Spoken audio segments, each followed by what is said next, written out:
I have this happen every so often, that this kind of thing happens. Okay, it looks like you might be able to hear me. Yeah. Okay. All right. Well, I'm starting over. My name is Karen Ward. I'm an advanced certified personality trainer and speaker. I'm the author of the book Couple for Life: Overcoming Personality Differences in Marriage, and I'm a personality coach. I am doing a marriage series, and I'm going to do this marriage series up until my workshop, which starts in on November the 4th here in Washington, D.C. area. It's going to be from 12 to 2. And I say ish because I want to give time for you to ask whatever questions or that you might have afterwards. But it's going to have some light refreshments. It's going to have some fun. It's going to have some open, honest dialogue.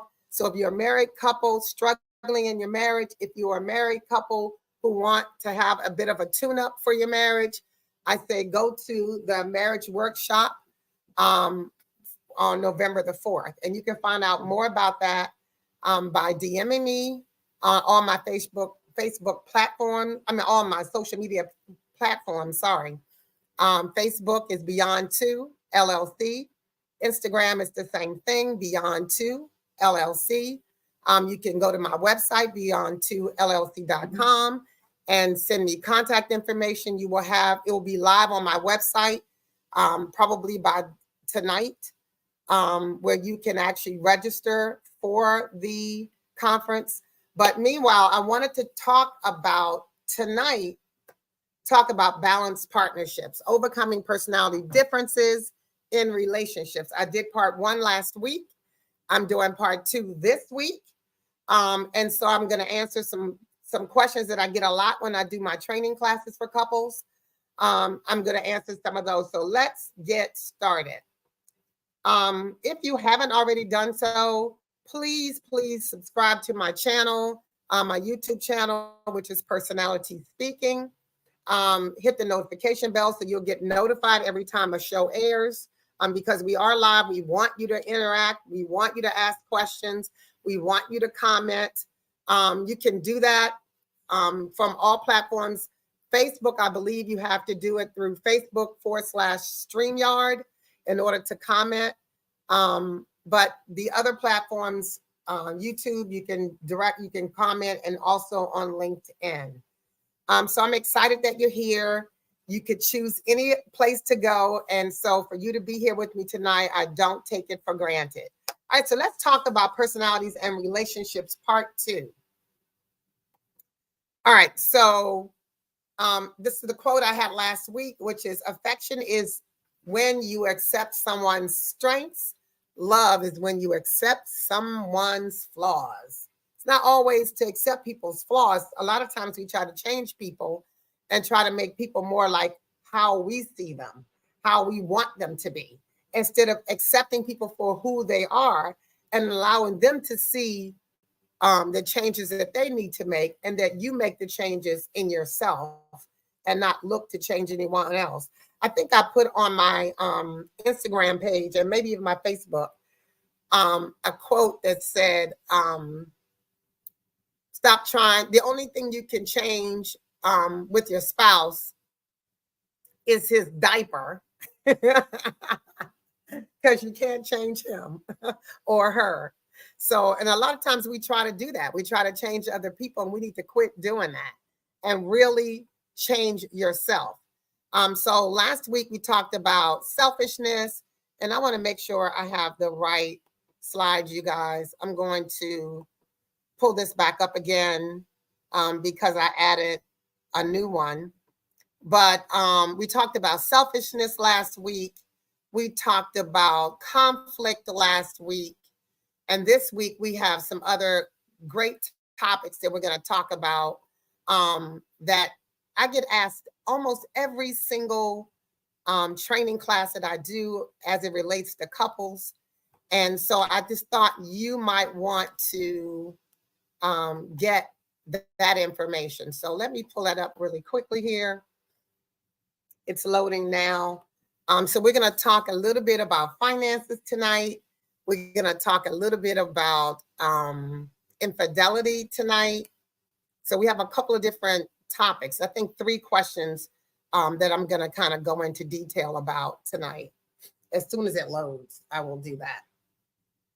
Meanwhile, I just wanted to say that I'm really thankful that I have this platform to talk about relationships, because so many people, unfortunately, so many people break up sooner than they should. You know, like they have a difficult time in their relationship, and especially in their marriage. And they don't ride the wave of that thing until it comes back around. Because when you go through a difficult, challenging time in your marriage or in your relationship, the first thing to do is cut and run. It's harder to stay. It's harder to work it out.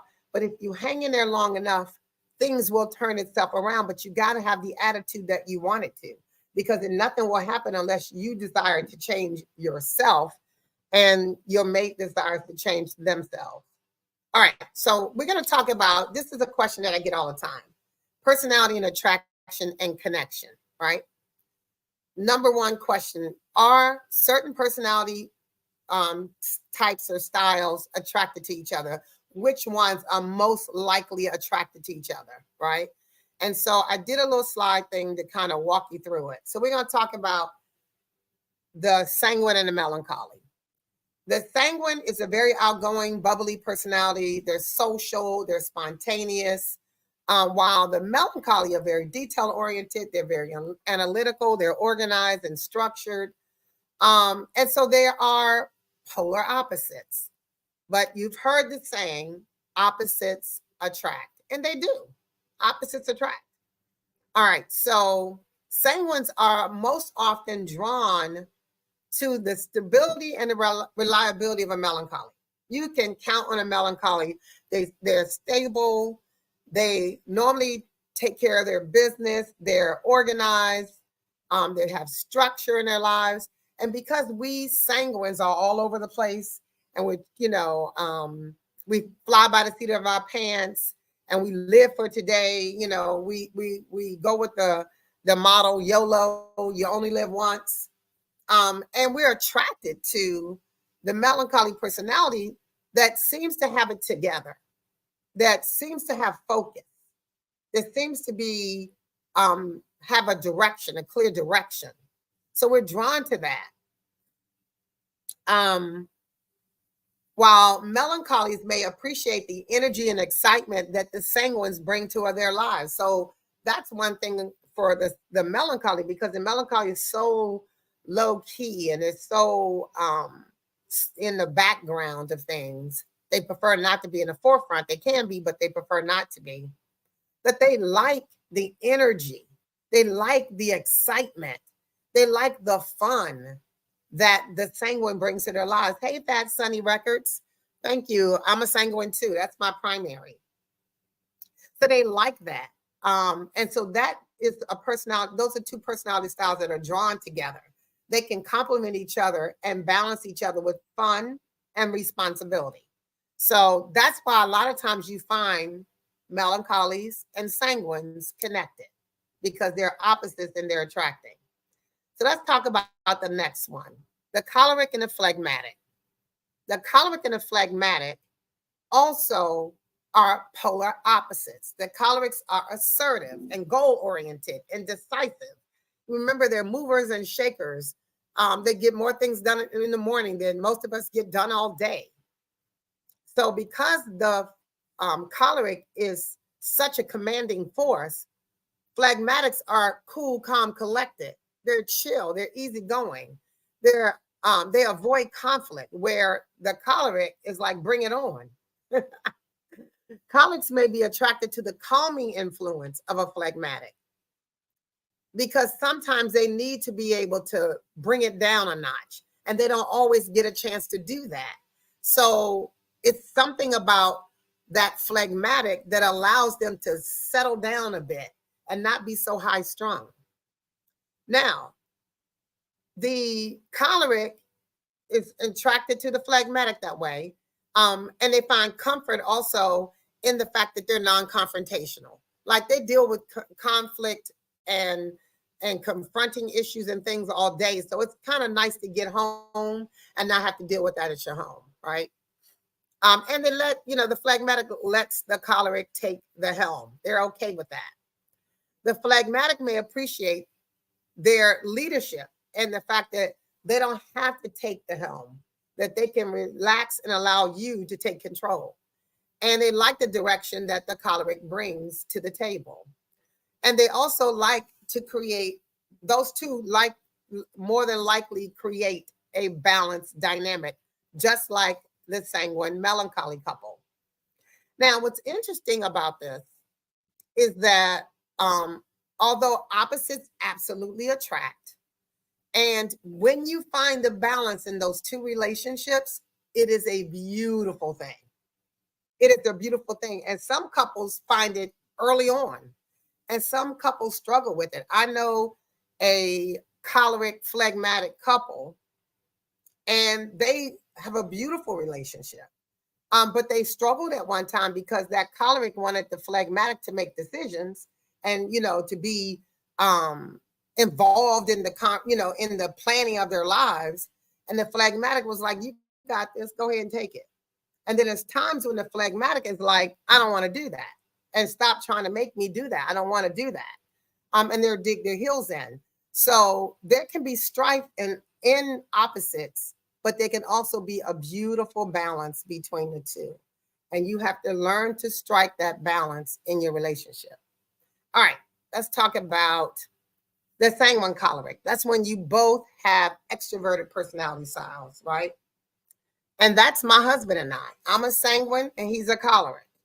I'm primary sanguine, secondary choleric, and he's primary choleric, secondary sanguine. So both sanguines and cholerics are both outgoing. We're both assertive. We create strong initial attraction because we have this energy that's exciting, right? It's an exciting energy that draws us to one another. We know that we're both having the most fun. We know that we live life on the edge. We're spontaneous. We have fun. We enjoy life. And so we're drawn to that zest for life, but also because the choleric is so ambitious and is always looking to do the best at whatever they set their minds to. There's something very attractive about a person that's in power. Y'all have heard that whole thing about power is intoxicating, right? And so if you have a choleric personality that is powerful, because we call them the powerful choleric, that's very intoxicating. It's very attractive to the sanguine. Now, they can also experience power struggles if they're not careful, because both of those personality styles desire control.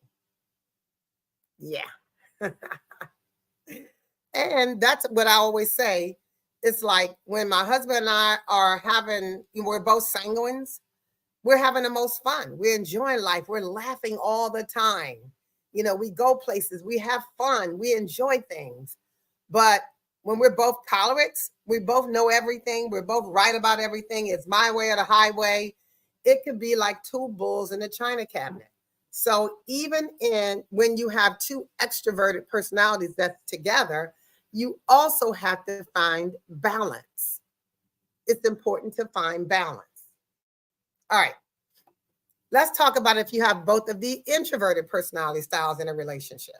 If you're both melancholy and phlegmatic, and I know a couple of couples, I know some couples who are both of the introverted personality styles, the melancholy and the phlegmatic. Melancholies and phlegmatics, as I said, are both introverted, but they also tend to be more reserved in social situations. So they're the ones who can quietly sit and listen. And if the melancholy has something to say, they will say it. But for the most part, they can be quiet and just observe and enjoy just the scenery. They also appreciate the fact that both of them need solitude, need quiet, need space. And so that's one of the areas where they find common ground. And some of their other introverted tendencies, like the fact that they don't have to draw attention to themselves, right? That they can stay home. They don't have to go out. They could be together. They could read together. They like those kind of introverted activities. Maybe going to a museum, being in a library, things like that. However, they may need to work on opening up to each other emotionally because the phlegmatic really, they don't really like talking. They don't really like to talk about difficult situations or things. They would rather sweep it under the rug and move on because they don't want the confrontation. All right. So those are the introverted personality styles. So again, the key word to these is balance. Finding the balance in your relationship. So any personality style could really be with any personality style, right? But once you find the balance, once you stop trying to make your spouse live up to your expectations or do things the way you're wired, you can find the appreciation of how they're wired. You can find the beauty in that. All right, so let's go to question number 2. It's all about the Benjamins. It's all about the Benjamins. So question number 2, are there personalities that struggle with their finances? And the reason why this is a big deal in a lot of circumstances is because finances is a big deal in marriages. It can actually make or break a marriage. So are there personality styles that struggle with finances? Are there personality styles that do well with finances? Yes and yes. All right, so let's talk about the sanguines and money. Sanguines are often spontaneous and enjoy immediate gratification. Like we live for the here and now, YOLO, you only live once, right? So we struggle with impulse spending. We struggle with not just buying something just because we see it or just because we can. We like the bright, shiny things. We like the new things. We always are looking for something new. And so we are impulse spenders and we have difficulty saving for the future. So some of the things that we could do to address that. One is we can create a budget and track our expenses. Now, that requires work on a sanguine because we don't like writing stuff down. We don't like tracking. I do that because both my husband and I are sanguine, so somebody's got to do it. But we have to create budgets and we have to figure out how we are spending our money and if it makes sense to spend the money the way we are. We also have to delay the gratification. I don't know if you guys heard a long time ago, there was, I think there was a study about delayed gratification. And it was, if you wait 15 minutes, no, it's you can have a donut now. You can have this donut. I did it with kids. You can have this donut now, but if you wait 15 minutes, you can have a half a dozen donuts, right? And I'm sure the sanguines say, I'll take my donut now. I'll take this one right now because we need immediate gratification. So we have to practice that everything, and I do this all the time, because I'll look at things and I'll even have like my phone will send me notification. You were looking at this. This was in your cart. This was in your cart. I'll look at things and I won't buy anything because I have to delay the gratification. If I buy everything that comes across my phone, I will spend all my money on stuff that doesn't matter. All right. And one of the things you also can do in a delayed gratification is you set some goals for yourself, some savings goals. And once you reach that goal, you don't spend all the money, but you give yourself something to say, pat on the back. I did a great job with that. So I'll go ahead and get myself a little treat, or I'll take myself on a trip, or, whatever it is. You'll do something together with the money that you're saving. But you have to stop impulse spending. And the other thing is to involve an accountability partner. If you have somebody who's really good with money, if it's your spouse, that's even better. But if you have somebody that's really good with money, if you could just partner with that person and understand how they manage money. I have friends, and I have one friend in particular, my very best sister girlfriend, who's really good with money. And so if I have a question about money, she's the girl I'm going to ask because she knows about money. So that if you get an accountability partner, they'll help keep you on track so that you're not spending with impulse spending. All right, let's see. Oh, thank you, sweet Foxy Soul. I appreciate you. Okay, the choleric in money. Let's talk about that. And as I said before, you guys, I'm doing a workshop on marriage, and we're going to really go in deep on some of these topics that affect relationships. If it's something you think I should add to it, please let me know. You can put it in the comments. You can send me an email at beyond@beyond2llc.com. And you can send me a message there and I'll add it. If you think it's something that's critical, I'll add it. I typically do some stuff on intimacy because it's important. My husband says, make sure you have that in there. So I typically do stuff like that. But if you see something or you think of something that you think I should add to the training, please let me know. All right. Now, cholerics are assertive and goal-oriented, but they can sometimes find themselves overconfident in financial matters. In other words, the choleric knows that they make good money or they go after making good money. They're always working and always trying to make good money. And because they know they make money, they'll take a lot of risks because they're like, oh, I'll make it up. I'm not worried about it. I'll make it up. It's not a problem, So they'll do a lot of excessive risk taking as it relates to money, but they also do a lot of impulsive investments, which could potentially cost them. So some of the things that the choleric can do is diversify. Like you may be confident in some of your choices, but if you diversify, then you mitigate some of the risk to losing your money, right? But also you should get a financial advisor because sometimes we think we know better, but when you talk to a financial advisor, you recognize that there's some things you might not have considered. Some ways that you can make money because, colleagues always trying to maximize. They're trying to be the best at. They're trying to accomplish much. They're trying to be power couples.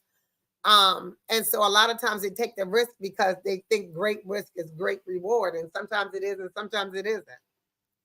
But get an advice of an advisor who can be a more objective, give you a more objective point of view, so that you can make financial decisions that won't break the bank for you and your family. Okay. And there will be informed decisions.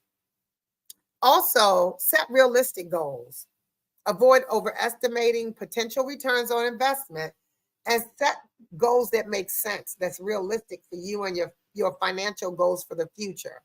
That way, if something goes wrong, you won't lose everything and have great disappointment. And cholerics, when they lose money, they really believe that they can make it back up and they can fix it. But they also don't like to let their spouse down. They want their spouse to believe in them.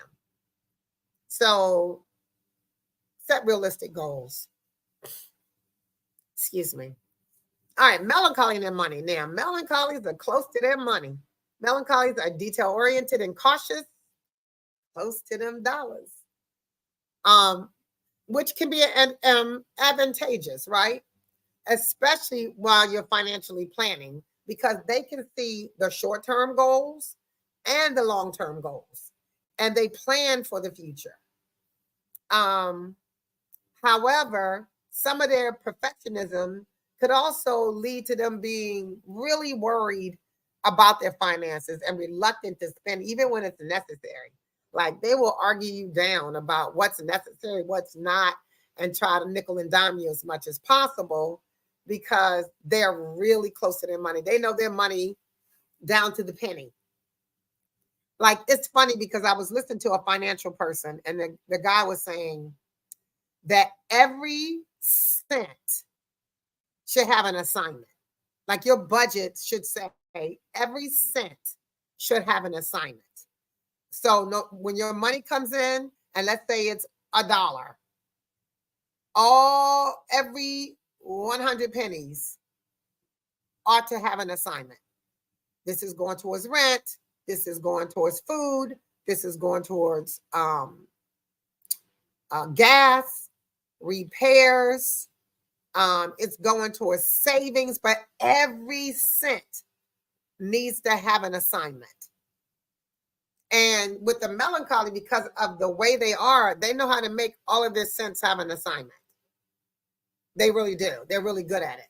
But some of the things that they can do better in is really stop trying to overthink everything. While it's important for you to have, great attention to detail, you can be an overanalyzer about every decision and financial decision. But trust yourself, trust your research, and make a decision in a time frame that makes sense. Because you don't want to miss an opportunity because you're overthinking it. Another thing to do is seek professional help too. Listen, I have melancholy friends. I told y'all this before. Most of my friends are melancholies. Most of them have high credit scores. Most of them have money squirreled away somewhere. Most of them have an assignment for every penny that they have. Melancholies have it together, but they can consult with a financial advisor to get out of their own heads so that they can make some financial choices and decisions with, especially as it relates to long-term planning and not overthink it. And they should balance worry with action. So if you take some proactive steps that will address whatever financial worries that you have or concerns that you have, then, if you take those proactive steps, then you won't have to worry about being afraid that something's going to happen, right? You can't factor in every single thing. Life happens. As I said to somebody else, life is going to keep on lifing. We didn't know that a pandemic was going to happen and so many people didn't have jobs. Or couldn't leave their homes or wasn't working overtime or, all that they couldn't pay their rent and their mortgage. Who knew? So life is going to always life. And you just got to be as prepared and proactive as you can be so that you can tackle those kind of things and prevent those kind of things from happening. All right. Phlegmatic. The phlegmatic and their money. Phlegmatics are chill, easygoing personality styles, and they avoid financial decision making and conflict and confrontations about money. They just avoid it. And they may be passive about the financial planning and the lack of assertiveness in negotiating better deals or investments. So that's one of the things about the phlegmatic, because they could be so passive, because they could be so laid back, and because they're non-confrontational and conflict avoidant. Sometimes they won't ask for what they need. They won't negotiate a better deal. They'll be like, okay, I'll take it. That's fine. If that's what you want, okay, I'll do it. No worries. I'm not gonna try to, I don't need to get anything better than that. I'm good. So you have to be careful when you are a phlegmatic as it relates to your money, because you'll squirrel it away. And sometimes there are just things that need to be done that you got to be able to do. So empower yourself, right? You can educate yourself about your financial situation or investments. And just try to figure out what are the best options for you, whatever is going to make you feel more comfortable in making financial decisions. Listen, there's nothing wrong with getting somebody to help you with that, to set really clear goals about your finances, or to work with your spouse, especially if your spouse is a melancholy. And remember, I said earlier, melancholies and phlegmatics tend to marry each other. So work with your spouse so you can build your confidence on how to deal with your finances. Set clear financial goals. Be specific. Remember, every cent should have an assignment. When you give it an assignment, then nothing can happen to it, because even savings is an assignment. Even spending is an assignment. But when you get your money in, give it an assignment. So if you create those specific goals, those achievable goals, that will motivate you to make more financial progress. All right. Advocate for yourself. Be assertive in your financial matters. Negotiate for better deals. Don't be afraid. You know, I saw this thing on television, and they said that some people don't know that when you go in the store to shop, in a department store, any kind of store, if you go in the store to shop, that you can ask for a better deal. And sometimes people have the ability to give it to you. I remember for my daughter's wedding, I was looking for a wedding dress.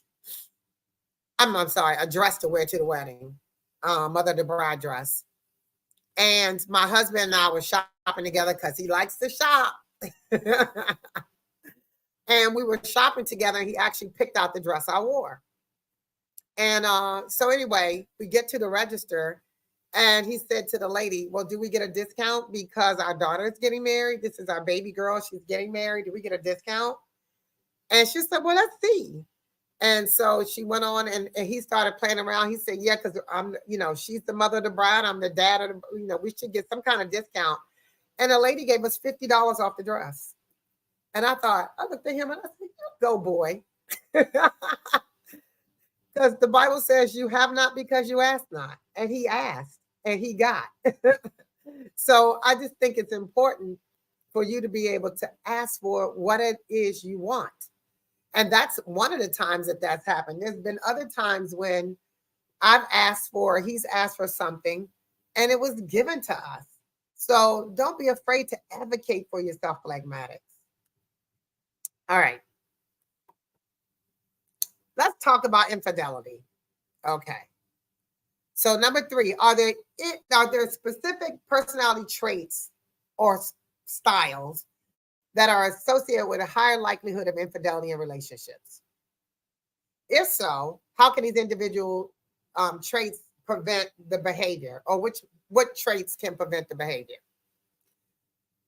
Whew. Yes. All right, let's talk about the sanguine. We're very expressive, right?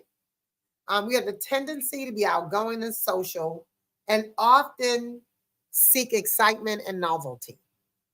But we also could be considered flirty. Some people may consider it that way. It may not even be what we try to do. But sometimes because we get so close to people, because we're touchy-feely, because we hug you, because we get in your face like this, sometimes people misunderstand what it is we're trying to do. So some of the potential infidelity triggers are that sanguines' desire for novelty and attention make them susceptible to extramarital affairs if their emotional needs are not met in a relationship. Now, I put a caveat on that. I don't believe that people are responsible for your happiness, and not even for your emotional needs. I think we are responsible for our own emotional needs, right? And I think that as a sanguine, we tend to think that if I'm not getting certain things at home, I'm going to go out here and get it. Well, yeah, nah. That's a no. And because 9 times out of 10, infidelity occurs because something is happening within the individual that's having the affair. that individual is missing something within themselves, right? And so they reach out or they seek out that, whatever they're seeking within themselves from another person. So some of the preventive measures are for sanguines is that sanguines need to communicate openly with their partners or what they need. Like, I need you to listen to me. I need you to understand me. I need you to know how I'm feeling. Um, some of those, you have to be more open with your partner. But also, if you're a person that needs adrenaline and needs excitement, you need to make that clear too. I need fun. I need excitement. I need to be able to go and do X, Y, Z. And then do those things together, whatever those things are. Jumping out of an airplane, I don't know, going to an escape room, whatever, doing a race car driving, whatever floats your boat, but do it together. And if you don't feel like you can jump out of an airplane, you can certainly stand on the ground and watch your spouse jump out of one and support them in the process. And also, as a sanguines need to practice self-control. Remember, we live by the seat of our pants, right? We're spontaneous. We are YOLO. You only live once. And with some of those things come temptation. And you've got to be careful with how you manage your own temptations. All right. The choleric. The choleric is assertive, goal-oriented, and often a take charge person in their relationship, in all relationships, at work, at home, everywhere. And some of the triggers for a choleric is that they may be drawn into an extramarital affair as a way to satisfy their desire for control and power. Yes, they have a desire to control and have power, but also for people to look at them like they're bigger than life, like you admire them, like you're excited about them. And especially if they are feeling like they lack control in a certain area of their life. Let's say they feel like they lack control because they're not getting the promotion that they desire and they thought they would be able to get by now. If their relationship is on the rocks because, there's a lot of conflict. If their finances, they had a financial, say, for instance, like we talked about the pandemic, that caused a lot of people to lose their jobs or not make as much money or not be able to get out and access clients and that kind of thing. When they feel like they're lacking control, they tend to fall in the weakness of looking for it elsewhere. Some of the things that they could do to prevent infidelity is that they need to be able to share power and control in their relationship. That's so hard for a choleric to do. But they have to be willing. It depends on if you're willing to have the kind of relationship to do it. But you can do it. They need to, again, just like the sanguine, open up and be open and honest and communicate and seek ways to really be positive in the relationship, right? Instead of just assertive, but to be positive in the relationship, to be constructive in how they communicate and how they treat their spouse, to open up and just tell the truth in love, so that they can get on one accord. That's one of my prayers I have all the time with my choleric husband is, Lord, let me be on one accord with him. Let us be on the same page about the things that go on in our relationship. All right. Let's talk about the perfect melancholy.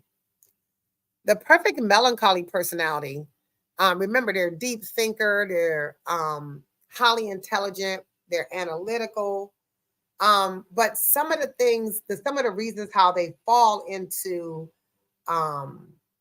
infidelity is because of their high standards. They have high expectations of themselves and others. and nobody ever measures up. And I always say expectation is the killer of a relationship. In a relationship, expectation kills a relationship. It's because it's what you expect because of the way you're wired, but you're not thinking about how the other person is wired, right? So melancholy is a detail-oriented, cautious, and often strive for perfection. Their triggers is that they may feel unfulfilled or resentful if they perceive that their partner is not measuring up to their high expectations. And they're high. They have such high expectations, they can't always live up to them. But they expect other people to. And this potentially leads to infidelity as a way to find somebody who meets their criteria. And you know, you've heard the saying, the grass is always greener on the other side of the fence. Stay in your own yard and stop jumping the fence. All right. Some of the things you could do to prevent it is that you should work on accepting your partner's flaws, because at some point you're going to want them to accept yours because you have them too. In other words, extending grace to each other, right? You have to also communicate your expectations, but don't expect everybody to be able to measure up to them. You can clearly state them so people understand, but not everybody can meet your expectations. And you need to focus on positive aspects of your relationship instead of always looking at the negative. Because remember, melancholy is always looking at the glass half empty. So in order to get around that, you have to start focusing on the positive and not just the negative. All right. Let's talk about the phlegmatic. Phlegmatics are easygoing, they're calm, and they often avoid conflict. So a lot of times they keep all their stuff in their heads. And I always say, what the mind doesn't know, it makes up. I think I said that last week. What the mind doesn't know, it makes up. So if it's always in your head, you're making up the scenario in your head, and it may not be the truth. Phlegmatics may be prone to infidelity if they feel ignored or neglected, as they may seek emotional connection somewhere else. But the funny thing about a phlegmatic is they have difficult times connecting with people. Once they do, they do. And so if you're in a marriage and you're feeling ignored, you may tend to go somewhere else. Instead, what you need to do is be clear with your, don't worry about the conflict. Don't worry about the confrontation, but just be able to express how you feel. Express what you need. Express your concerns. You have to participate in your own emotional intimacy. You have to connect with your spouse. You have to make sure that you're giving your spouse everything they need and they're giving you everything you need. Like you're working together. It's an exchange that we're working. You know, I always say, if I serve you and you serve me, we both get served. That's what happens. We both get served. And so if I'm always looking out for your best interests and you're always looking out for mine, we're taking care of each other. All right. What else? But you have to constantly work on a sense of connection and staying engaged, because the phlegmatic can be very status quo or uninvolved or disconnected. So you have to work at staying engaged. You have to work at staying connected. Sometimes it's hard work. All right. If you got any questions, that's it. If you got any questions about what I'm doing, this is all my contact information. The show again airs every Wednesday live at 7 p.m. Eastern Standard Time. If you want to know more about the marriage event that's coming up on November the 4th, please go to my website and sign up for my mailing list so that I can send out a mailer. I'm going to send out an email blast that talk all about the workshop. And even if your marriage is amazing and you feel like you don't need it, come on in for a tune-up. You can always be better. But also share with your friends. Let other people know who might be struggling in their relationship, especially people who have 10 years or less, because those years are the hardest years. Those are the years that usually by year 2, you're struggling because you had gone on 2 years of being under the same roof, trying to merge your two personalities and all your baggage that comes with you. You're trying to merge it. So you normally have issues. My husband always says in year 2 and year 7. And so if you're under 10 years, especially, or if you know a couple that's under 10 years, I especially would like for them to come to this workshop in DC. But sign up on my website, beyond2llc.com, in the mailing list. I'll send out an email blast so you can know all about what we're doing in this workshop. I think you won't want to miss it. We will be talking about topics that is going to help change your relationship with each other. When you walk out of that workshop, you will know more about your spouse, and you will be able to see that there's some change that can happen within you. So I hope you're able to join us. You have my information. If you have a phone, take a picture of the screen, so that you have this information that you can go and sign up and hopefully join us on November 4th from 12 to 2-ish.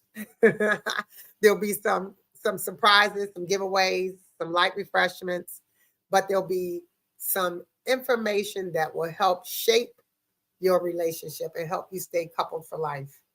All right, quick little video for next week.